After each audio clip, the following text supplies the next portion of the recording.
Alright ladies and gents, welcome back to the channel again today, where we are going to be looking at and tracking the demise of the UK economy, and in particular looking at how yet again for I don't know how many months running this is now, the top leading Nobel Prize winning economists and the best economists in the UK have got it wrong again, and inflation has gone back into double digits. Now, I've got to say I'm not surprised by this at all, because I haven't really changed my forecast in the last 9 months or so on UK inflation. I still think we're probably going to peak somewhere around 13%, maybe 12.5%.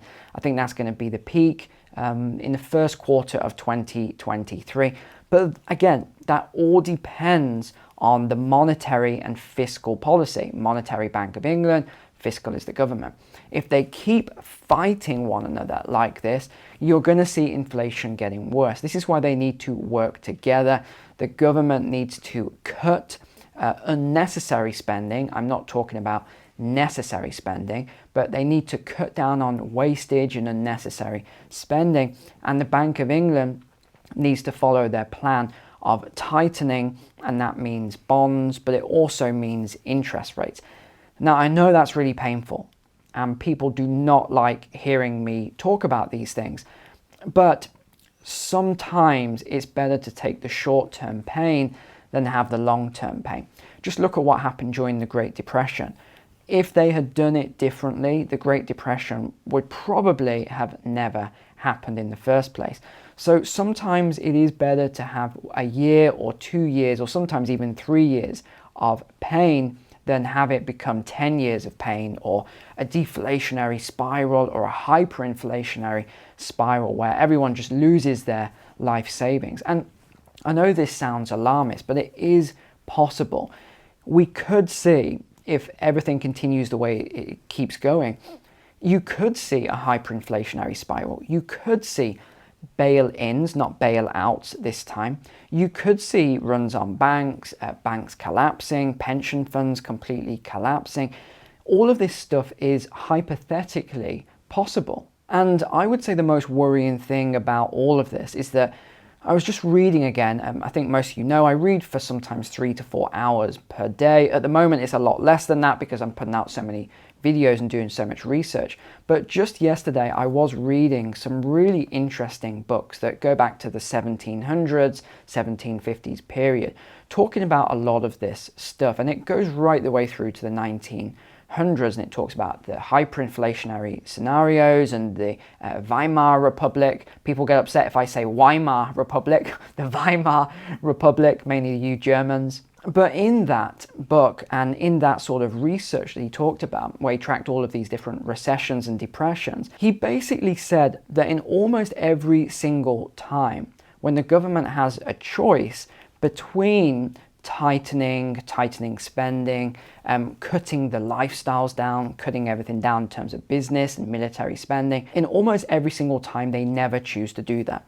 They always choose the opposite approach, and that leads to, in most cases, a period of hyperinflation. So I just want to explain that, because I know people say, oh, that would never happen, hyperinflation now, that's impossible, we're so much more developed and refined as a species than those barbarians 100 years ago, and yeah, all these sort of ridiculous comments. And it's funny because I bet if you went back to Germany 100 years ago, and they probably said the same thing, oh, we're so much more refined than people in the 1800s. You go to the 1800s, they probably said the same thing about, you get the idea. And even the Roman Empire, remember, they did clippings. They clipped the gold coins, and then they clipped the silver coins, and they debased their currency. So you can trace this back a long, long way. And the governments always choose the easy option. They never choose the hard option because of egos. They want to be the ones that are the savior. They don't want to be that man in the 1970s and 80s that put interest rates in the USA up to 20% to head off inflation. But let's get a little more granular now then on this UK inflation rate, and let's go to the shared screen. Now, this is the calculator I'm most excited to show you in a moment. and the crazy numbers in terms of inflation, which is why I don't believe that the UK inflation rate is really 10% as they are saying it is. I think it's more like 15 to 17%, maybe 20% at the high end, but it's definitely not 10% in my eyes. UK double-digit inflation seen lasting through 2022, survey says. The Bank of England's base rate may almost double by early next year.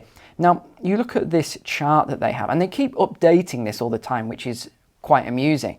So originally this black line here was coming over here, it's like 5%, then it went to 6%, then it went to 7%, now it's up around 10%, and they don't expect it to go much above 10%. However, I still do think we're probably going to see around 12-13% before we go into a period of disinflation. Disinflation is a lowering of inflation, it is not deflation. So what is the dire outlook then? So this is UK GDP quarter on quarter, and already it is low at around 0.7%, so very low. Q2 at around 0.2%, and then Q3 is forecasted to go into the negative. Going into these periods of negative puts us into an official recession. However, if you don't include all the currency creation they have done over the last, well, however many years it's been now, this would already be negative, which is why I believe that technically we're already in a recession as of Q1 of 2022. And these are the UK Bank of England interest rates then. We're at 2.25% as of right now recording this video, but on the 3rd of November is the next meeting. I realistically, based on today's numbers, I'm expecting the Bank of England to push this up to 3%, so 0.75% of a rise, or 75 basis points. Another Bloomberg article then, soaring food prices. So this is what they are blaming this inflation on, which is what I would somewhat agree with. I think there's a lot more to it, but let's just get into the food price inflation today and focus on this. Drove UK inflation back into double digits in September, intensifying pressure on the government and central bank to act. That is why I think they're going to go for a severe rate rise on the 3rd of November. The consumer price index rose 10.1% last month from 9.9% the month before, according to the ONS. That matched a 40-year high reached in July and exceeded economists' expectations for 10%. So what does Bloomberg Economics say then? The climb in UK's inflation back into double digits in September leaves the Bank of England with little choice but to keep pushing rates higher. Now, you've got to, and they're also saying the same thing, 75 basis points. You've got to think about your mortgage then. For those of you who are on a mortgage that is about to expire very shortly, I keep getting asked this all the time. Yes, I do think rates are going to keep going up. So waiting and waiting and waiting as long as possible may not be a good idea. The ONS said food prices rose by 14.8% from a year ago. I mean, that is huge. Also, the strongest increase in more than 40 years. Furniture and household goods were another driver, rising 10.7% in September. There were also signs of stickier inflation at the wholesale level. Producer prices measuring the cost of goods leaving factories. So remember, this is where it starts. It begins with energy, then it's the factories, then it's retail. So producer prices measuring the cost of goods leaving factories rose 15.9% from a year ago in September. That tells you right there, ladies and gentlemen, that remember, energy, high input costs, the factory, high input costs. So you're seeing 16% there in the factory. That gets passed on to the retailer, which is where you buy from. So we know there's still more inflation yet to come. I know they're forecasting 9% next month or whatever they're saying. It's not going to be 9% next month. That is a huge drop of 1.1% in inflation. I just can't see it coming down that heavily. I think it's probably going to be similar, maybe 0.3% out from what we're seeing right now, but we're not going to see, again, you've got to understand that the media and the Bank of England and the government and everybody else, they do this deliberately to keep you calm. Because if you knew the truth of what is actually happening with this inflation, what's happening to your savings in the bank, what's happening to your wages that aren't keeping up with inflation, people would be on the street tomorrow. Well, The funny thing is actually people are on the street, you just don't know about it. Some of these protests have tens of thousands of people, but it's not put on the news. What is put on the news is, what did I see yesterday? Some guy in a dress and some sort of a boob tube or whatever you call those things, I don't know women's clothing. He was spraying orange paint all over Aston Martin. That's what was on the news. And then some girls in I don't know, a supermarket pouring milk all over the floor. They were the sort of big headlines that I saw yesterday. And it was everywhere. It was on all these news channels. And that's why you know that they are trying to push these. And then even though they say, oh, look at this, terrible, look what these people were doing. No, they want you to think that way because they want you to start seeing and getting sort of turned around some of these sort of policies and all these activists that are sat on the roads and putting oil and all over stuff and vandalizing statues. They want you to see all of this stuff. So where do we get to? That was slower than the previous month, but slightly above expectations. Raw material prices rose 20%, also above expectations. So again, this is the next input cost. The raw materials and the energy goes into the producer prices. The producer prices goes into the retail prices. What else do we need to pay attention to? That is business confidence. And according to this survey, it is now withering away. Confidence among British businesses has dropped precipitously. They love that word, don't they? Precipitously. Damaged by a toxic combination of rising costs and economic turmoil, survey showed on Wednesday. The FSB, which is the Federation of Small Businesses, said its latest small business confidence index fell to minus, so this is negative now, 35.9% from negative 24.7%.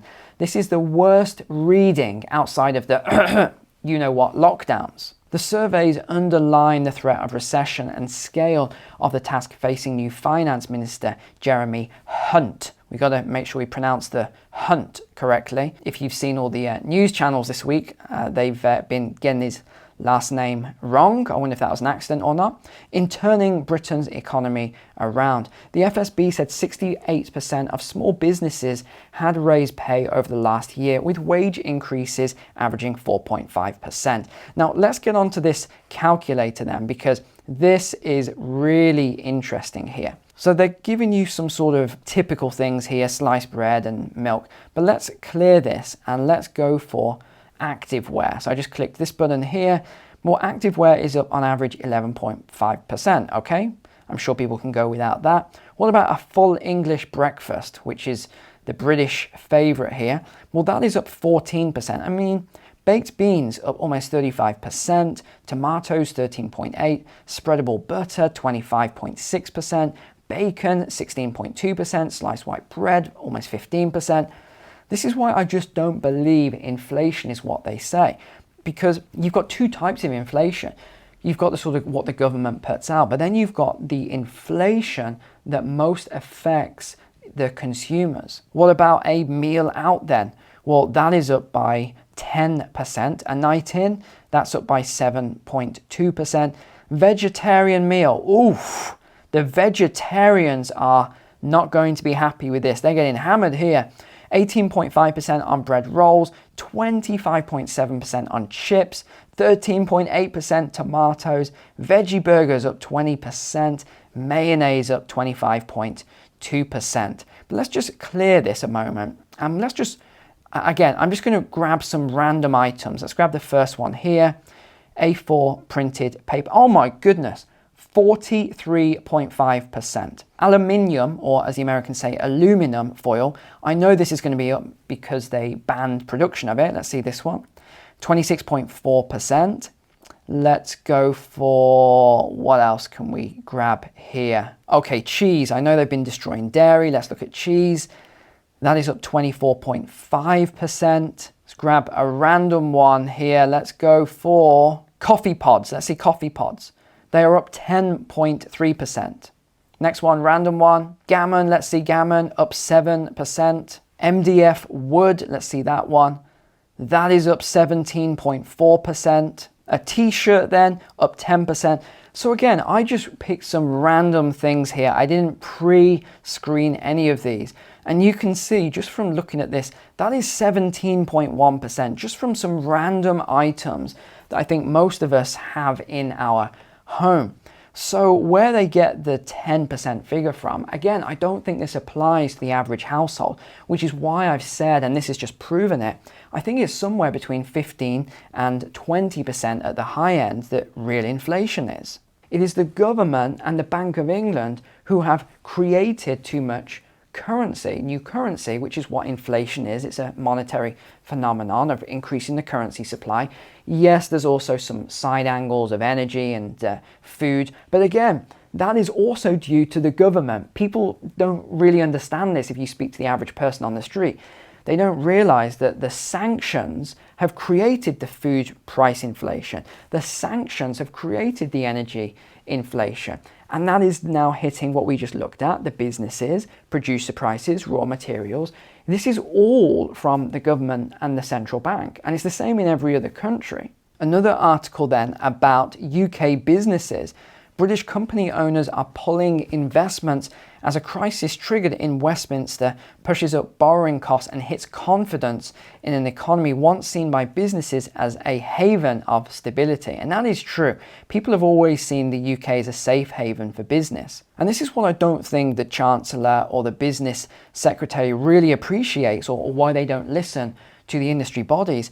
In the last month, business leaders have had to contend with radical changes to tax, so taxes are going up, a collapse in the pound, meaning that imports are more expensive, a surge in borrowing costs because of rising interest rates. They've had to reverse the tax cuts and slash spending. A 2-year scheme to help homes and businesses with high energy costs has now been cut to 6 months to save money. And look, it's pretty simple. Actually, one other thing, Britain has had 4 finance ministers in just 4 months. So what's pretty simple? Well, businesses have to have confidence. They have to know that the government has got their back. So if you know that your energy costs are going to be looked after by the government for the next 2 years, you kind of think to yourself, okay, I've got this debt, maybe I could take on more debt, it's going to be tough, but I can keep going. But then if there's no confidence and there's uncertainty about the energy cost, you think to yourself, there's no point. There's no future here. Why would I really work hard as an entrepreneur and employ people and give a service to the community if I'm probably going to lose money doing it? Why would I do that? And this is what you're going to see. So you're going to see even more businesses collapsing, more than we've seen already. Just think how many we've seen over the last couple of years. It's an absolute tragedy what we're seeing, and it's all self-inflicted, all of it. And it's interesting the data that's coming out now and all the people that are somehow coming out of the woodwork and saying, I said in the first place we shouldn't have done lockdowns, we should have done this and that instead. I didn't say lockdowns. And it's like, yes you did. Why are you coming out with this nonsense now saying you didn't agree with the lockdowns? They all agreed with the lockdowns. They all were behind it for their own various reasons, whether they thought it was the right thing, right through to scoring political points. They all agreed with it pretty much.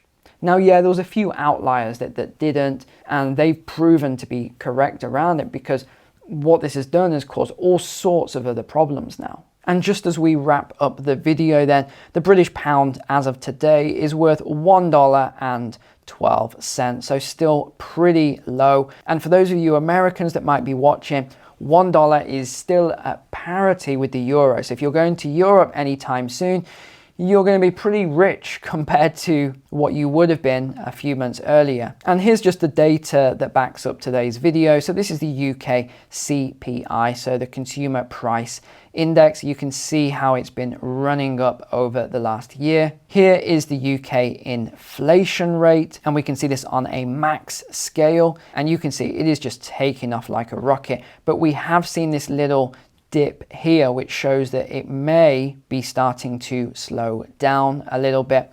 And then we have food price inflation, which backs up some of the other evidence we've looked at today at 14.5%. And finally then, this is UK producer prices. So these are your input prices. Here is the data on that. All right, well, thank you so much for watching today. I really appreciate you as a subscriber here. Take care, God bless, and I will see you tomorrow.